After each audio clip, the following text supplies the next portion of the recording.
we're doing abdominal palpation, when we're doing any type of diagnosis, we have a tendency to arrive at the patient and already have a preconceived notion of what we're going to get, right? It's the same problem when we're taking pulses. We're like, okay, so I know this person has this symptom, this symptom, this symptom. I should be feeling this pulse. So we're going to start by looking for that pulse, okay? That's not the best way to approach diagnostics.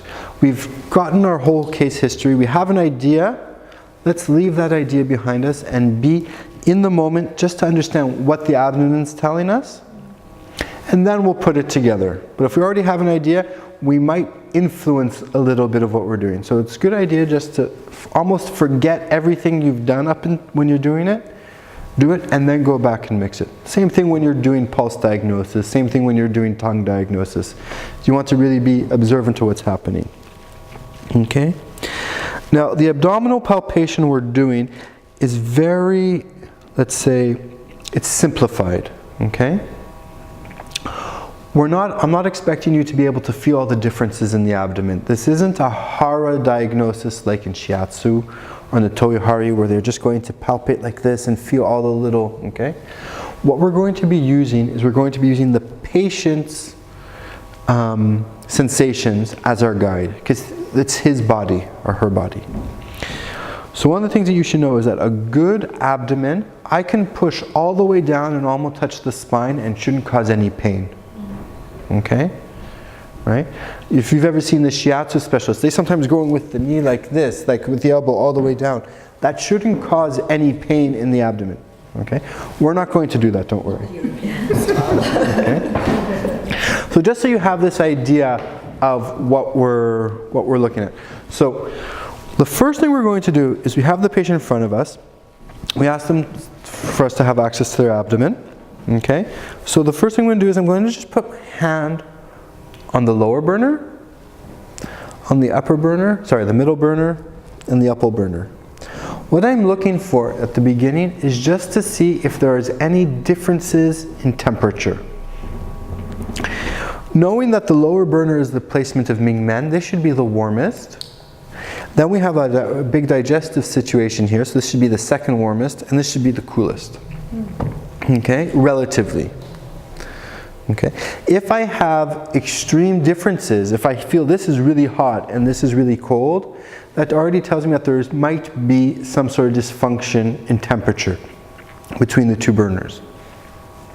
Okay, so what we said is we're going to look from the Renmai 4 area, we're going to go up to Renmai 7 here, and Renmai 9 and kidney 16 on both sides.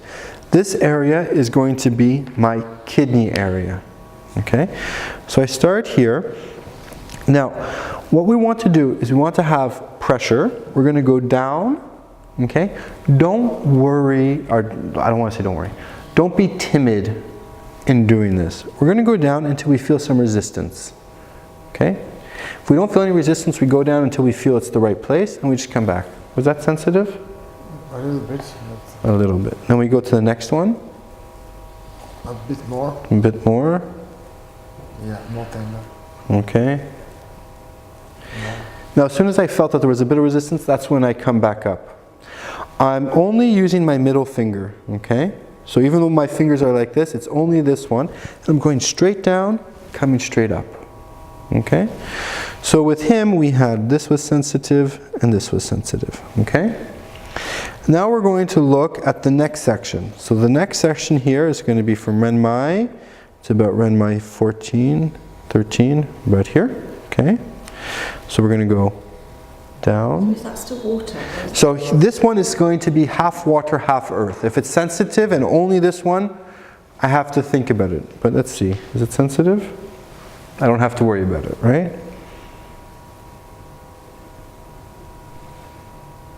Okay, those are all okay? Yeah. Okay, so we went over the earth area, nothing came up.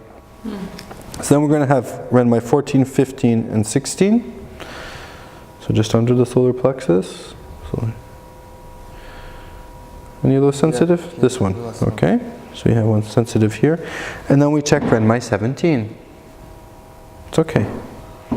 Okay, so far I have this information. I have some places in the kidney and some places in the heart, or some places with the water element and the fire element. Now we're going to do this line here. So we're going to start with kidney 16. Yeah. Sensitive. This is sensitive. And okay. And then we can go this way. Okay. At the moment we're doing demonstration, so I'm not going to walk around. When you're doing the clinic, it's better to do it in the same position going this way. So you have the same type of pressure and the same angle going down on the left side as you do on the right side. Okay. However, here I'm just going to. That's sensitive. It's okay. It's okay. Okay. So what I would do is I would just go like this. Now I didn't have any idea what his symptoms were before, which is in some ways it's better to do it that way. Or I've gone through my case history. So now I come back and I examine what I had. So we had the water element, was this right? So we had the kidney, so red my 5, red my 6, kidney 16, and heart 15. Okay? So my approach now is if I was doing only the yin meridians, right? What I could think of is based now on the other information I have, does it make more sense for me to tonify his kidney or his heart? Okay? And I can find the one that's the weakest, so I can use the pulses, I can use the symptomology, the 10 questions I used before. I could look at the lung. If you do hand diagnosis, you can use the hand. You can use channel palpation, but it's already going to guide you that you've reduced from, okay?